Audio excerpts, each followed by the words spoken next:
हो गया।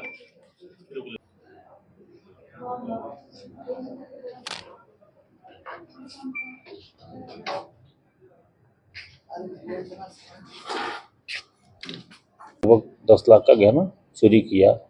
ये अपने दोस्त के साथ मिलकर उस जेवर को बेच दिया, जिसके एवज में इसको लगभग 1.5 लाख रुपया मिला। 1.5 लाख रुपया में इससे फिर 40,000 रुपया ले लिया इसका दोस्त, यह कहकर कि नकली सोना रख दोगे घर में ताकि पता ना चले कि घर के सोने की चोरी हुई है, गहने की चोरी हुई है।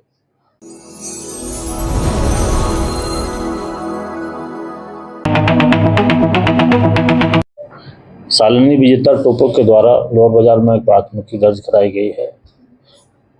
उसमें उल्लेख किया है कि इनके लड़के, इनका जो पुत्र था, वो अपने दोस्त से मिलकर घर के सोने की चोरी कर दिया। वादनी जैसा बताई है कि लगभग 10 लाख का गहना चोरी किया। ये अपने दोस्त के साथ मिलकर उस जेवर को बेच दिया, जिसके एवज में इसको लगभग 1.5 लाख रुपया मिला। 1.5 लाख रुपया में इससे फिर 40,000 रुपया ले लिया इसका दोस्त, यह कहकर कि नकली सोना रख दोगे घर में ताकि पता ना चले कि घर के सोने की चोरी हुई है, गहने की चोरी हुई है। बाद में किसी आवश्यकता पड़ने पर वादिनी ने जब अपने गहना की खोज की और जब देखा तो इनको पता चला कि हमारे यहाँ तो नकली सोना रखा हुआ है। इसी बात को लेकर उन्होंने प्राथमिकी दर्ज कराई। प्राथमिकी दर्ज होने के बाद वरीय पुलिस उपाधीक्षक सिटी डीएसपी के नेतृत्व में थाना प्रभारी द्वारा एक टीम का गठन किया गया और कांड को उद्भेदित किया गया, कार्रवाई की गई। इस कांड में 3 लोगों की गिरफ्तारी हुई है। एक उनका लड़का है, दूसरा उसका दोस्त है। तीनों जो अब गिरफ्तार हैं, एक है जो उनका लड़का बेनिसन जेवियर है, दूसरा पीयूष शर्मा है और तीसरा जहां ये सोना बेचा था। 3 लोगों की गिरफ्तारी हुई है। अभी जो बरामदगी है लगभग 20 ग्राम सोना जो गलाया था, वो कुछ बचा हुआ सोना है, वो बरामद हुआ है। तीनों अभियुक्तों के पास से 62,500 रुपये बरामद हुए हैं। इसमें आगे कार्रवाई की जा रही है। इम्पोर्टेंट यह है कि अभी रांची में नौजुवक जो नशे के आदी हो चुके हैं, वो यह नहीं समझ पा रहे हैं कि वो कौन सी गलती कर रहे हैं। बार बार कहा जा रहा है कि सभी गार्जियन से अपील किया जा रहा है कि अपने बच्चों के कंडक्ट पर ध्यान दें, उनके बिहेवियर पर ध्यान दें कि वो गलत तो नहीं कर रहे हैं। अगर समय रहते नहीं चेते तो इस तरह की घटनाएं देखने को मिलती है।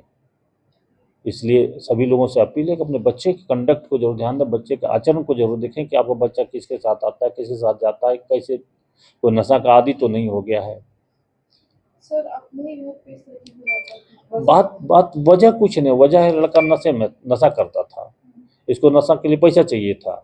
तो नशा में आदमी यह डिसाइड नहीं कर पाता है कि वह कौन सा कृत्य कर रहा है जिसका असर किस रूप में उसके ऊपर पड़ेगा। और संयोग से उसका दोस्त भी ऐसा निकला, उसका परिचय भी ऐसा निकला। पहले कोई आपराधिक रिकॉर्ड है? नहीं, एक लड़का जो सोनार के पास ले जाके सोना की बिक्री करवाया है, वो ऑलरेडी इंजीनियरिंग का छात्र है। मतलब अभी के टाइम में एक नई चीज जो देखने को मिल रहा है, इजी मनी। माने इजी मनी हमको कैसे मिल सकता है, तरीका चाहे कुछ भी हो, उसको इजी मनी चाहिए। ये वो लड़का जो सोना बेचवाया, वो उसको भी इजी मनी चाहिए थी। उसने नहीं समझ पाया कि ये जो हम काम कर रहे हैं इससे हम जेल चले जाएंगे, मेरे करियर पर बुरा प्रभाव पड़ेगा। उसकी मां क्या घटना को अंजाम दिया गया, वही लड़का जब शुरू जब नशा का लत इसको पड़ा तो पैसा चाहिए था इसको, तो अपने घर का सोना बेचा, अपने दोस्त से मिला, साथ में रहता था। सर, जहाँ बेचा सोना उस दुकानदार के ऊपर भी कार्रवाई, उसको भी अरेस्ट किया गया। वो उसका पुराना भी रिकॉर्ड रहा है क्या? अभी खंगाला जा रहा है सारा चीज को, पूरी चीज खंगाली जा रही है। वो आगे अनुसंधान में सारी चीजें खुल के आ जाएंगी।